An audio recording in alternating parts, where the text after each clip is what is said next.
We're going to have a few storms to weather during our relationship or retirement timeline. So we need to be prepared.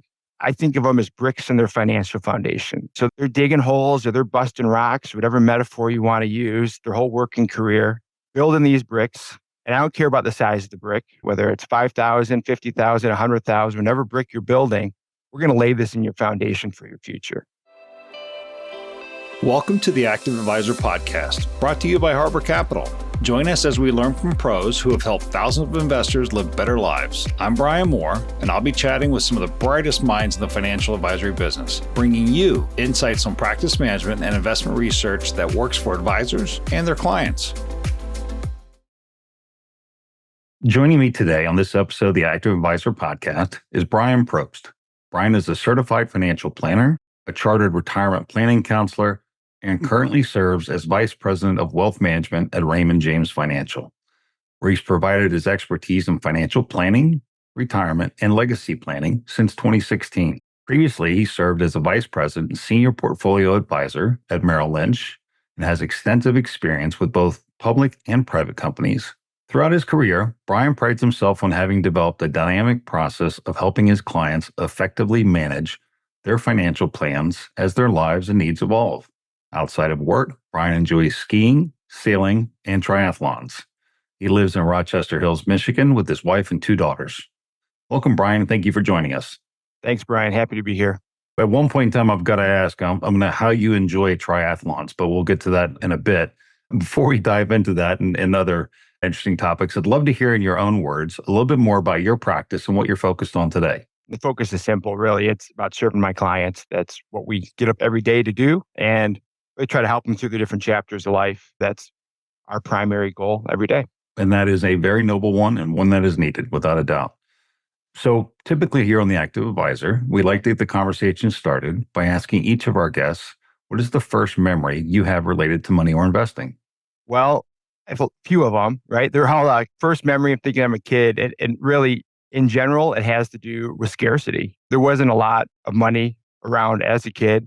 And growing up, I think that started a lifelong curiosity, trying to understand money, what it does, why is it important, how do I get it?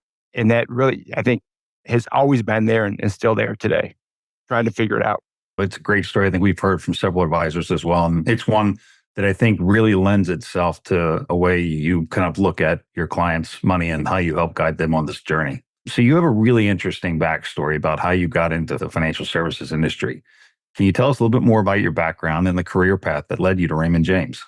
Yeah, sure. So starting out, I guess you're like a lot of kids, trying to figure out what I wanted to do. I knew that from an early age at 18, I was going to get out of the house, and it was one path or the other, and went to Michigan State, went away for school, and ended up having a degree in packaging. Michigan State, which at the time still is one of the better packaging schools in the country.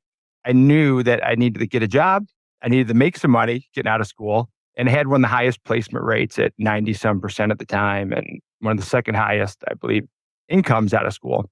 But okay, get an apartment, get a job, get started.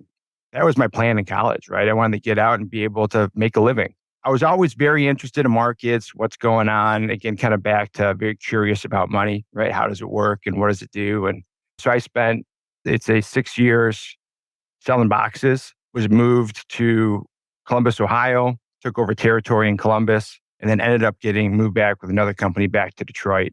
You know, one of the things that coming from packaging and then kind of following the markets, and I think anybody who's had to move around for a job, really, it demonstrates resiliency and it demonstrates kind of an attention to detail and focus that, I'm not going to say people who haven't been forced to kind of adapt and change careers midstream or change their whole lives up midstream, but I think you really develop that sense of what's important, where become more goal oriented.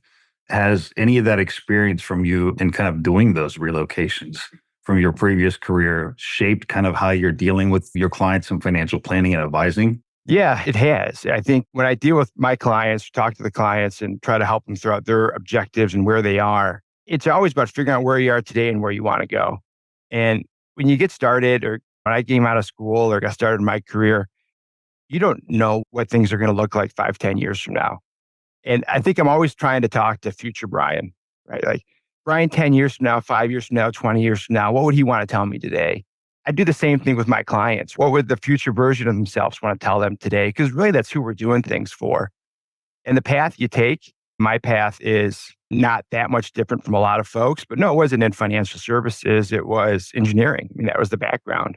And I knew that eventually, when I had the opportunity to do something different, it was time to do what I wanted to do, kind of pull the ripcord, right? And take that leap of faith to go into a totally different profession, different career, and try to find and develop a client base to serve. And I think that actually is a good segue to one of the next questions I was going to ask, which is you serve such a wide range of clients across the United States.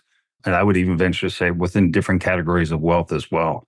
How are you structuring your practice and your time so that you can serve everybody, that diverse set, to the fullest level that I know you desire to do and your clients deserve? Yeah, I think clients have different they're all coming from different places. And I think I kind of know where this is going, maybe leading into other practices, other people I talk to in the industry, really try to compartmentalize their practice into different, let's say, buckets of clients, right? And yeah, that's true. There are different service models that different clients need. A client with 10, $15 million maybe needs a different service model than somebody that's getting started. But what they all have in common is where they are today and sort of where they want to go. So if we can figure out where they are today, what their goals and objectives are, and put a plan together to help them reach that objective, the only way I can really filter that is through the process. So we have to have a good process. And that's the building blocks, right? That's foundational is where are you today? Where do you want to go? How do we get you there with the least amount of risk and volatility? And let's figure it out. So I think to answer your question, it's the filter, right? The process is the filter. And then the deliverables to the client are going to be unique to them. And because people have different needs depending on their asset level or their stage in life, whether accumulating assets or distributing assets, right? Or preparing for somewhere in the middle or legacy planning or whatever it is. I'm curious, how much time, I guess, you spend educating your clients on financial topics to ensure that they're not only well informed, but also confident in the direction that you and them are taking together? Well, yeah, I think that depends. I think it depends. It does. And I'm sure it's one of those that varies from whether somebody's just starting out or to somebody who is probably approaching retirement. But I think one of the things that really kind of struck me in our initial conversation was that this is something that you really care about. And it's definitely something I know, spend time on and devote at least a couple minutes a day to kind of figuring out for each client when you're going to do those calls. So I think that is something that no matter who kind of we've had the chance to talk to on this show, it's funny how everybody has kind of a unique, just subtle difference to it, but it's still education is the cornerstone. It is for sure. It's the timing and the tempo is really based on them and the relationship. And people, there's chapters of their lives that are very active and not very active. And so, and a lot of it seems to be transitional, right? Whether it's something maybe terrible that's happening, going on in their lives where they need a little more hand holding and education on going through something or getting through something, or it's an unexpected job change or a retirement, something that they're looking forward to and working towards. There's always a different tempo and cadence to it. Their education needs to be based specifically to them based on their plan. That's sort of my objective. The idea of having a heart of a teacher, I think, is important, but you have to meet them where they are. And we do a really good job in this business of making things way more complicated than they have to be. That seems to be, no matter what I listen to, we have a lot of smart people at the firm and a lot of smart resources available to us. Really, the beauty in almost everything is the simplicity, right? So how do you break that down and try to make it simple enough so I can understand it, one, right? And then maybe I can understand enough where I can share it. If I can share it and meet them where they are, I think that's what we have to do. The time, that goes back to the tempo, right? I think the tempo is where they are, and there's always a little more work on the front end. But I tell my clients to, like, just call me. If something's happened in your life or you have a question or you're at dinner and somebody brings up this thing, how is this going to impact my financial plan? Call me. I don't know. Maybe it won't, maybe it will, right? But we can talk about it. And if I don't have the answers, we're going to try to figure it out. And that's awesome. Being that retirement and family legacy planning are core focuses for you at Raymond James, it seems you've worked with a number of retired individuals who obviously have been thinking about retirement for a while and are now living and experiencing it. How is the conversation that you're having with those folks slightly different than the ones who are still kind of many years from retirement? And even going so far as have you talked to your kids about it? Yeah. A few things there to unpack, but yes, right? Yes. Yeah, we could definitely, you can take it back. But yeah, it's one I think that This really stems on that education thing that you feel so strongly in. I love the word retirement, but if I could get rid of it and exchange it with flexibility, that's what I would do. And my clients that are retired, and I have a lot of young retirees, it seems like often that's a goal, right? I want to get out the door at age X. And all right, let's do it. Let's make it happen. Let's try to make it happen. And when they're going through their plan, it's different, right? The idea is we're always trying to stay, call it 5 to 10 years ahead of their financial plan and make sure their distribution is on track and we're in good shape, right? Parachutes packed, they're ready to jump, they're confident, they can go when they want to, work optional lifestyle, the flexibility to do what they want when they want. Accumulation stage, folks. I'm in the accumulation stage. I'm firmly there. I'm working, right? I don't know when I'm going to jump yet. I've been a long way. I think my clients are stuck with me 20, 30 years, I hope. So in the accumulation stage, it's about putting it away and working towards an objective. And with my kids, we've been having more conversations lately. They're teenagers now, but what they want things to look like. And not so much retirement, but I'd substitute in flexibility, and that flexibility to have a work optional lifestyle at the time of their choosing, I think is the right answer. At least it seems to be for the majority of my clients. Very few of them, I would say, with that picture of retirement, right? That picture of sitting on the porch, drinking lemonade, something like that. That's very few of what their objectives are. A lot of younger retirees that want to go and do what they want to do on their terms and have the flexibility to do it. So I try to substitute flexibility for retirement. I think that's what they're looking for. And I'd be the same with a younger client, or someday tell my kids the same thing. Be interesting to ask. And some of these, because you did mention that you have some younger clients who are retired, have any of them thought about coming back into the workforce, doing something? Have you kind of come across that phenomenon where somebody takes 2 years off, 3 years, and you're like, I don't think I'm ready to hang up the cleats just yet? Yeah, for sure. They don't need me to tell them if they go back to work, their plan's going to look better, right? So the longer they work, the more they do, more income they bring in, the better the financial plan looks. So again, it's the flexibility. If they want to do that, and I call it their ifcome instead of income. If we want to factor in some ifcome, fantastic. If it comes, great. If not, you're good. So it's really about preparing them for that chapter to give them the flexibility to have their paycheck replacement plan, right? So they know when their money's coming in, it's hitting just like their paycheck did. If that's how they were used to getting paid, we're going to keep that going throughout the retirement. At least that's the objective. And if we have to turn down the spigot because they have some ifcome coming in or income, great. The plan only looks better. But no, that seems to happen quite a bit. Yeah, I would think.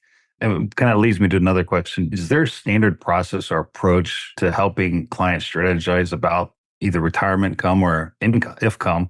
Or do you kind of look at it on a client by client basis because these probably maybe are one offs or kind of maybe for you a core part of your business? It is definitely a core part. I think it's what I'm good at. The process is the same. The numbers are different, right? Everybody's coming from a different place on what they're trying to achieve, their objective. But I think as long as there's a business cycle, and whether that's 1 year to 10 years or wherever that is, I don't know whether we're closer to or further away from the next recession. I have no idea. I know we're going to have a few storms to weather during our relationship or retirement timeline. So we need to be prepared. I think of them as bricks in their financial foundation, right? So they're digging holes or they're busting rocks, whatever metaphor you want to use, their whole working career, building these bricks. And I don't care about the size of the brick, right? Whether it's 5,000, 50,000, 100,000, whatever brick you're building, we're going to lay this in your foundation for your future. So as we're building this financial foundation, we know what the objectives are, right? And part of it's going to be how do we manage the risk as a risk manager to help them achieve that. So that process has to be the same. The numbers are the different. I know there's a lot of ways you can go about it, but for me, for my clients, I want them to look at their statement, know definitively where their money is going to come from this year, next year, the following year. I want to think 5, 10 years ahead, always for them. And that's the process.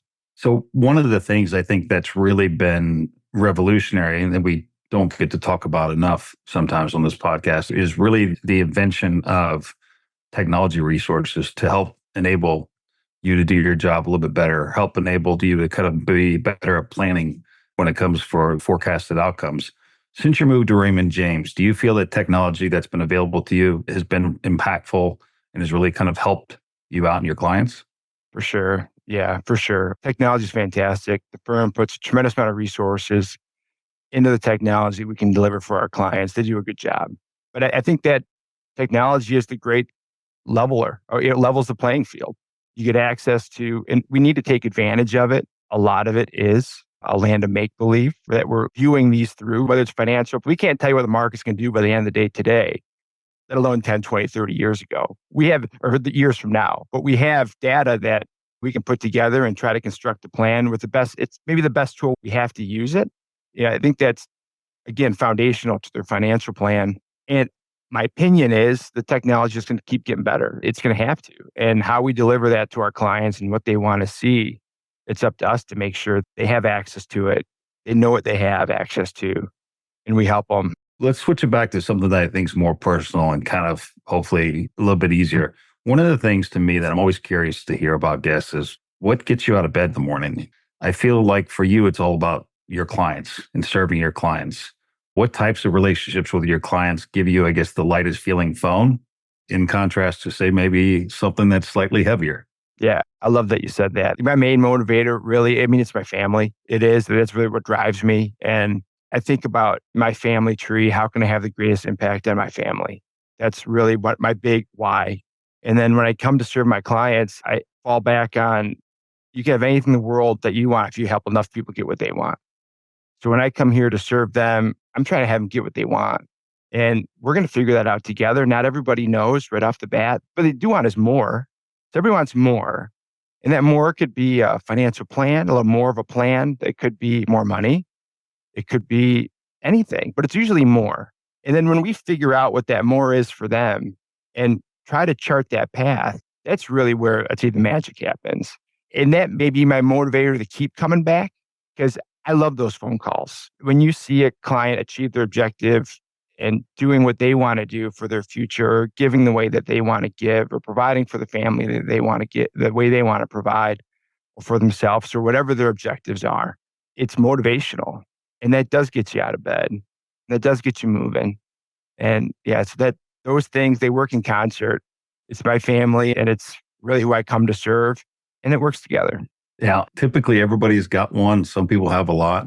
Is there a story or an example that you may have that sticks in your mind as where you made a positive impact on a client's life?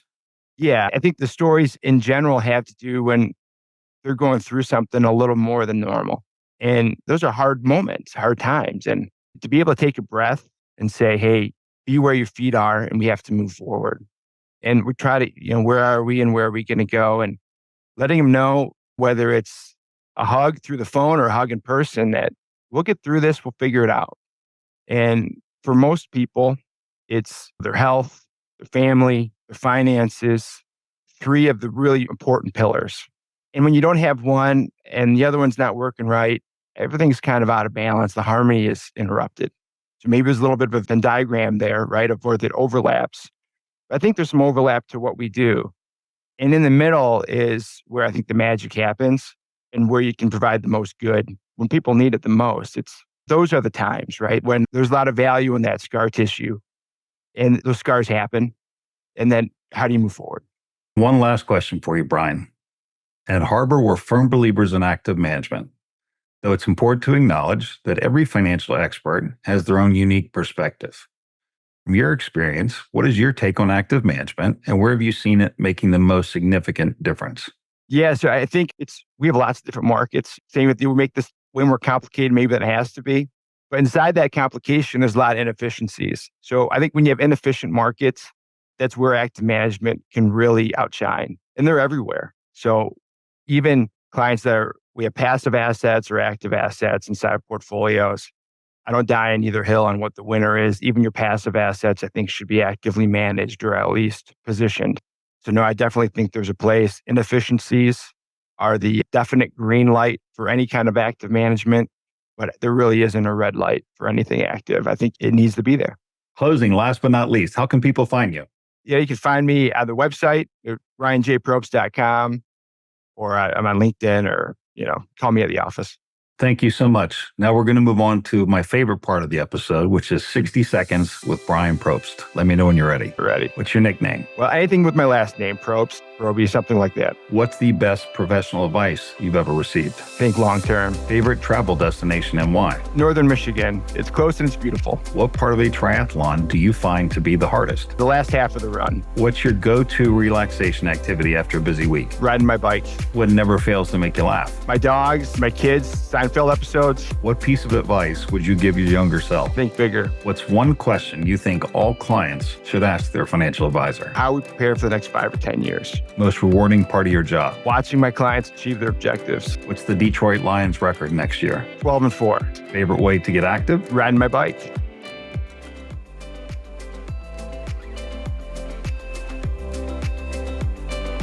Whether you're a seasoned advisor or just getting started, the Active Advisor, brought to you by Harbor Capital, offers professional insights for the financial advisor community. Visit us at harborcapital.com to learn more. And don't forget to subscribe to the Active Advisor on Apple, Spotify, Google Podcasts, or wherever you listen to podcasts to stay up to date on investment trends, tried and tested research methods, and what your industry peers are up to. From all of us at Harbor Capital, thanks for tuning in.